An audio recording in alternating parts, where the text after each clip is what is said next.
A passagem de hoje é Salmo 37, versículos 30 a 40. Vamos ler juntos. A boca do justo fala da sabedoria. A sua língua fala do que é reto. A lei do seu Deus está em seu coração. Os seus passos não resvalarão. O ímpio espreita o justo e procura matá-lo. O Senhor não o deixará em suas mãos, nem o condenará quando for julgado. Espera no Senhor e guarda o seu caminho, e te exaltará para herdares a terra. Tu o verás quando os ímpios forem desarraigados. Viu o ímpio, com grande poder, espalhar-se como a árvore verde na terra natal.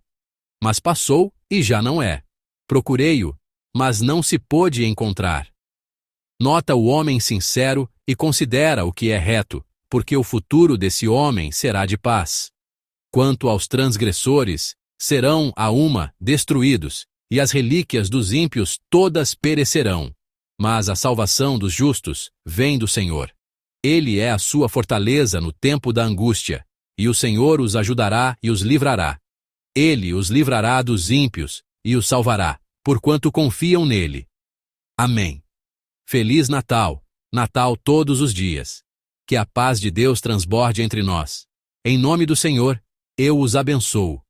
Hoje, quero compartilhar a palavra sob o título Sobre as coisas que restam no final. A escritora Kim Jung-mi, autora do livro As Crianças de Kakwaeng-buri Mall, publicou um livro recentemente. O título do livro é Kim Mi-ja, que restou apenas mãe. No momento em que vi o título deste livro, ele tocou profundamente meu coração. Kim Mi-ja é o nome da mãe biológica da escritora. É um livro que registra o coração da escritora que, enquanto cuidava de sua mãe idosa que desenvolveu demência em meio a circunstâncias familiares modestas, se esforçou para compreender a vida dela. Lerei para vocês um pequeno trecho do primeiro parágrafo do capítulo intitulado Kim Mi-ja, que restou apenas mãe. Em maio de 2024, foi quando levei minha mãe para casa por uma noite e a levei de volta para o asilo. O carro balançava em uma estrada rural e minha mãe rapidamente agarrou o braço de minha irmã mais nova, que segurava sua cadeira de rodas. Com os olhos marejados de lágrimas, minha irmã mais nova disse: "Mãe, você está me segurando? Está preocupada?" "Claro que sim. Se a mamãe não te segurar, quem vai?" Era uma mãe que não se lembrava de quem éramos nós que estávamos juntos no carro. Mas, por um momento, parecia que ela se lembrou de que era mãe. Durante os 2 dias e uma noite que passamos juntos em casa, minha mãe não se lembrou de nós, seus 4 filhos. No entanto, ela estava ciente de que era mãe. Minha mãe estava curiosa sobre o que comíamos e como a comida era preparada. Ela nos observava conversando com um sorriso satisfeito e às vezes ria alto. Quando lhe oferecíamos comida, ela sempre cuidava de nós primeiro. "Todos vocês precisam comer. Comam primeiro, só então eu também comerei." Fiquei triste ao ver que a única identidade que restava para minha mãe, que havia perdido todas as suas memórias, era a de mãe, a senhora Kim Mi-ja, que restou apenas mãe, de Kim Mi-ja, que restou apenas mãe. É um texto que expressa de forma pungente o carinho por uma mãe que, apesar de sofrer de demência e ter perdido todas as suas memórias, reteve o fato de ser mãe. Enquanto lia este livro na semana passada, tive um tempo para pensar: o que resta e o que devo deixar para trás? O que eu gostaria que restasse no último momento da minha vida? Uma mulher, mesmo no momento em que perdeu todas as suas memórias, reteve uma única coisa: sua identidade como mãe. Se uma situação como essa nos acontecesse, o que restaria em nossas vidas? E o que vocês gostariam de deixar em suas vidas? A passagem de hoje fala sobre essa vida. O salmista transmite aos seus descendentes na fé a sabedoria da vida sobre o que é deixado para trás, ou o que deve ser deixado para trás. Primeiro, o que os justos deixam para trás é isto. Vamos ler juntos o versículo 37 da passagem de hoje. Nota o homem sincero e considera o que é reto, porque o futuro desse homem será de paz. Amém. O salmista nos exorta a observar o homem íntegro e a considerar o homem reto. Ao observar a vida de tais justos, chegamos a uma conclusão: paz. A palavra paz aqui é o hebraico que todos conhecemos bem, shalom. Em nossa igreja, nos cumprimentamos com este shalom durante o culto. Muitas vezes, ao trocar mensagens de texto ou conversas, também começamos com shalom. O desejo de que a paz de Deus, a tranquilidade de Deus, seja abundante está contido nessa saudação. Além disso, a passagem de hoje nos diz que este coração que saúda com shalom não deve ser apenas um desejo pela paz do momento, mas também um anseio para que o final de nossas vidas seja concluído com este shalom. Acrescenta-se também a esperança de que, no momento em que olharmos para trás em nossas vidas, o que nos resta seja esta única palavra, shalom. Isso porque o salmista canta: porque o futuro desse homem será de paz. Uma tradução literal deste versículo do original seria: o fim deste homem, o futuro deste homem, é a paz. A bênção de ter um futuro de paz e um fim de vida que é shalom, quem desfruta dessa bênção são os justos, o povo de Deus. A única coisa que o salmista nos diz hoje que resta na vida do justo é a paz. Que suas vidas sejam vidas que deixam para trás este shalom de Deus, esta paz de Deus, em nome do Senhor, eu os abençoo. Então, que tipo de pessoa é aquela que desfruta de tal bênção, ou seja, o justo? Vejamos os versículos 30 e 31 da passagem de hoje.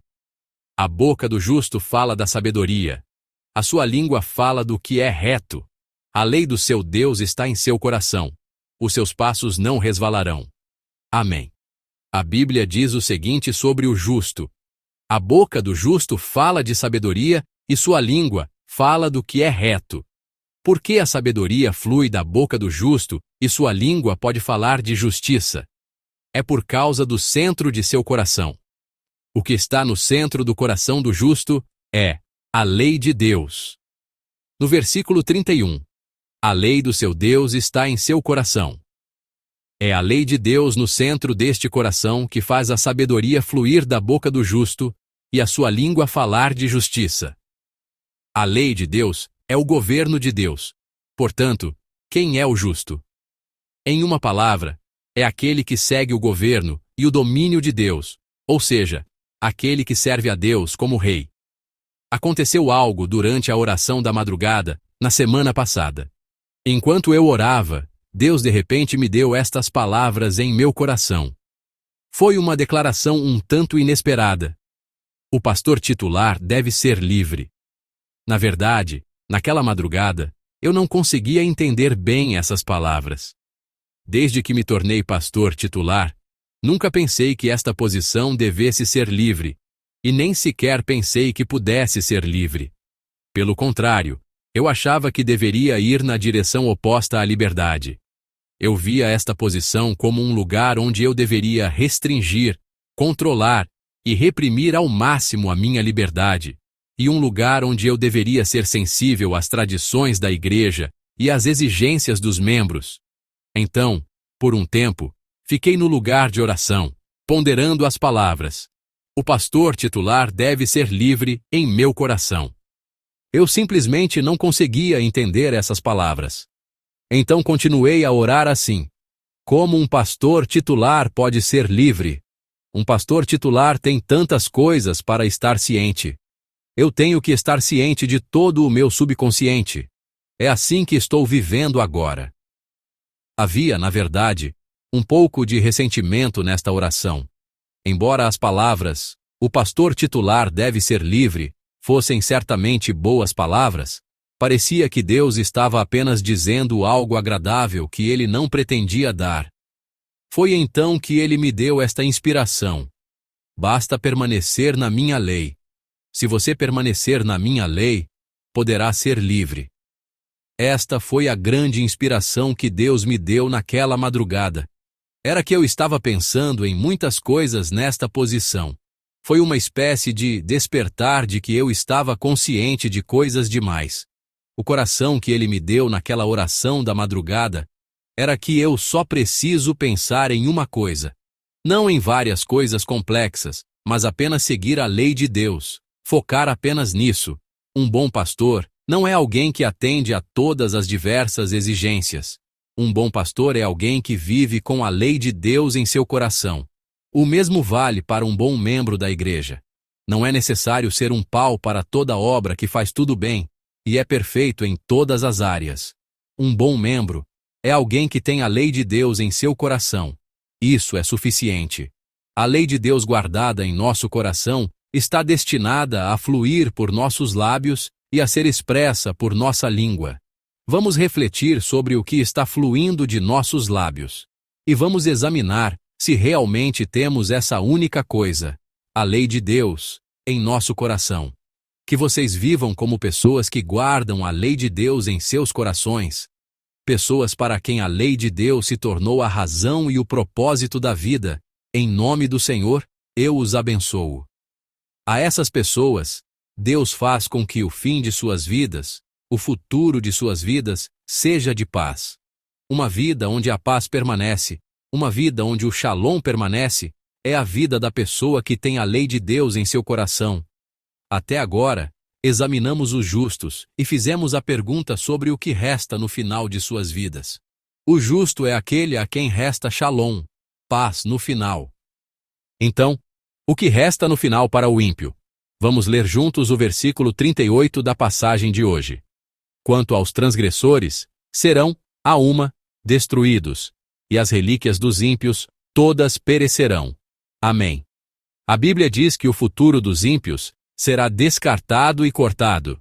Assim como no versículo 37, a palavra traduzida aqui como futuro também tem o significado de fim. Então, qual é o fim dos ímpios? É literalmente o fim. Então, quem são os ímpios? Aqueles sem Deus são os ímpios. Pessoas que vivem segundo suas próprias leis, sem a lei de Deus. Pessoas que governam e reinam sobre si mesmas. Esses são os ímpios. O que resta para tais pessoas? No fim dos ímpios, nada resta. Se no final dos justos resta Shalom, ou seja, paz, no final dos ímpios não resta nada, apenas futilidade, vazio, nada, ou seja, a própria miséria. No entanto, surge um problema aqui. E, surpreendentemente, esse problema não surge para os ímpios, mas para os justos. O problema é que, às vezes, os justos olham para os ímpios e os invejam ou tentam imitá-los.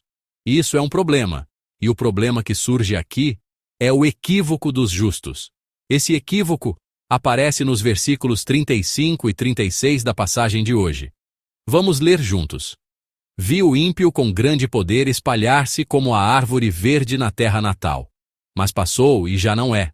Procurei-o, mas não se pôde encontrar. Amém. No versículo 35, os justos estão olhando para os ímpios. A aparência dos ímpios, conforme observada pelos justos, é descrita como a de uma árvore com folhas exuberantes. Os ímpios não necessariamente enfrentam dificuldades ou são sempre punidos nesta terra. Em alguns momentos, eles parecem estar vivendo bem, parecendo até mais prósperos e melhores que os justos. Mas isso é um equívoco.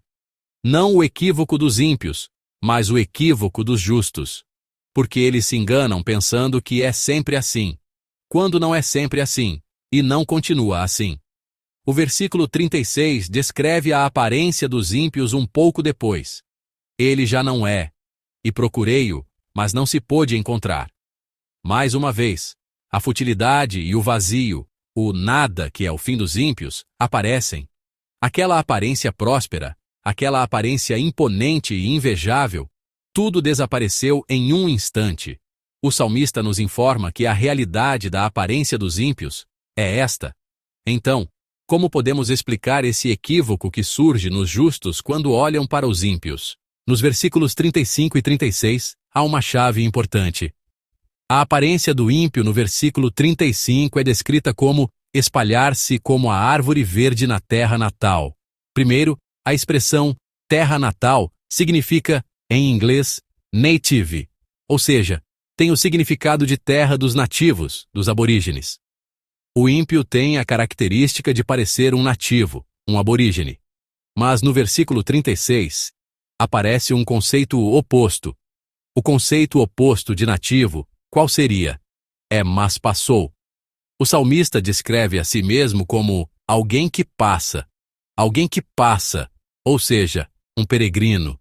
Um peregrino sempre inveja alguém, o nativo.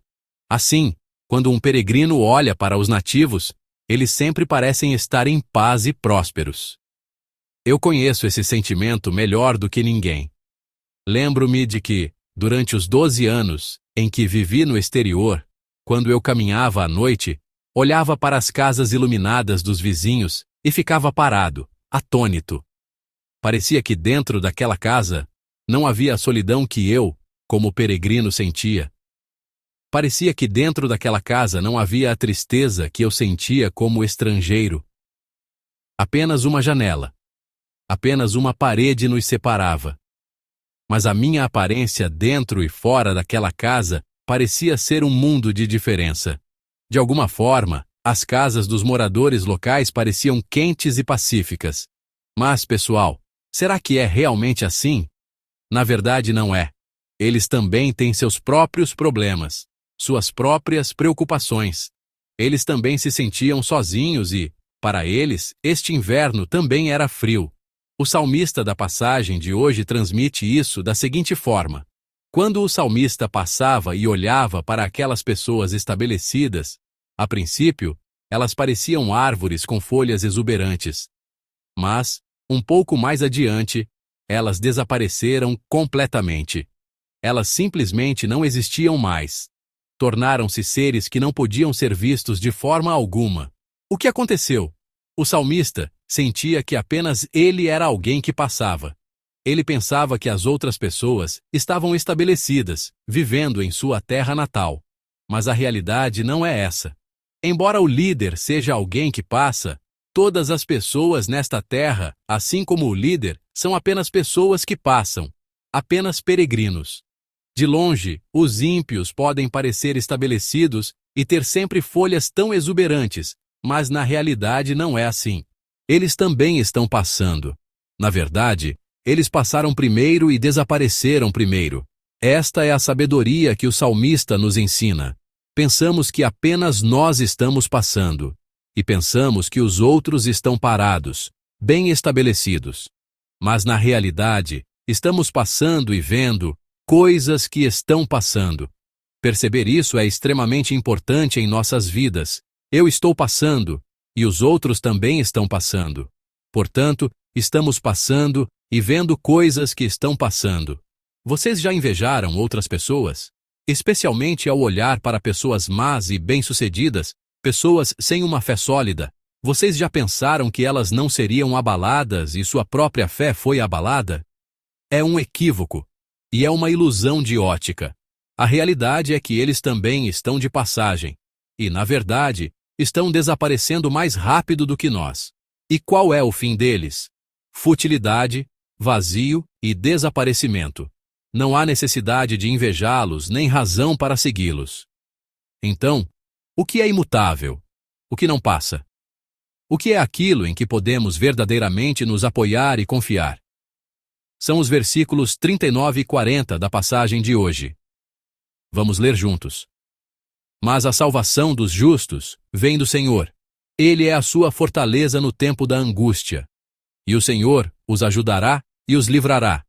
Ele os livrará dos ímpios e os salvará, porquanto confiam nele. Amém. O salmista agora está olhando para Deus. E ele confessa que Deus é como uma fortaleza, onde esta vida passageira pode se refugiar. Ele também diz que Deus é o único em quem se pode confiar. É uma vida passageira. Mas aqui está a maneira de não terminar em futilidade. Aqui está a razão pela qual não devemos perder nosso coração para outras vidas passageiras. Está naquele que é a fortaleza, naquele em quem podemos confiar. O fim daquele que olha para Deus como a sua fortaleza e se refugia ali. O fim daquele que não inveja nem teme a vida passageira de outros. O futuro daquele que confia em Deus? Isso é o Shalom de Deus, a paz. Amados membros da congregação, todos nós somos vidas passageiras. Ninguém vive aqui para sempre. Para que esta vida passageira não termine em futilidade e para deixar um significado nesta vida fugaz, por favor, coloquem a lei de Deus no centro de seus corações e permaneçam no governo de Deus, no domínio de Deus. Então, embora seja uma vida passageira, ela não será cortada em futilidade como os ímpios que não conhecem a Deus. Podemos certamente deixar a paz do Senhor, o Shalom do Senhor, no final de nossas vidas.